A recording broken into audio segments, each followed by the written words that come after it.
తిరుమల శ్రీవారిని పలువురు సినీ ప్రముఖులు దర్శించుకున్నారు. ఉదయం సుప్రభాత సేవలో రామ్ చరణ్ ఉపాసన దంపతులు కుమార్తె క్లింకారాతో కలిసి స్వామివారిని దర్శించుకున్నారు. అనంతరం రంగనాయకుల మండపంలో పండితులు స్వామివారి ఆశీర్వచనాలు అందించారు ఆలయ పూజారులు.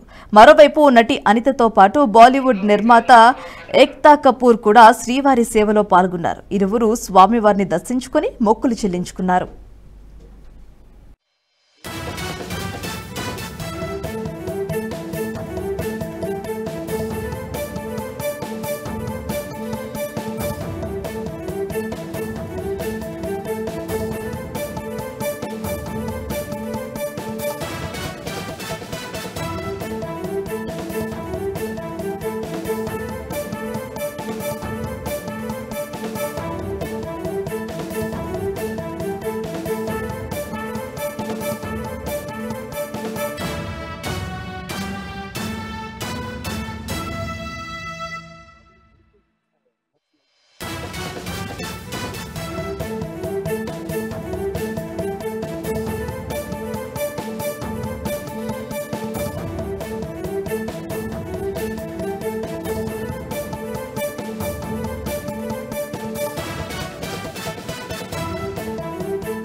ఈ వీడియో మీకు నచ్చినట్టయితే లైక్ చేయండి, 10 మందికి షేర్ చేయండి. అలాగే కామెంట్ల రూపంలో మీ అభిప్రాయాలను మాతో పంచుకోండి. Nationalist hub group of channels ను సబ్స్క్రైబ్ చేసుకుని తెలుగునాట జాతీయవాద జర్నలిజాన్ని ప్రోత్సహించండి. ఈ వీడియో కింద ఉన్న బెల్ ఐకాన్ పై క్లిక్ చేయడం మర్చిపోవద్దు.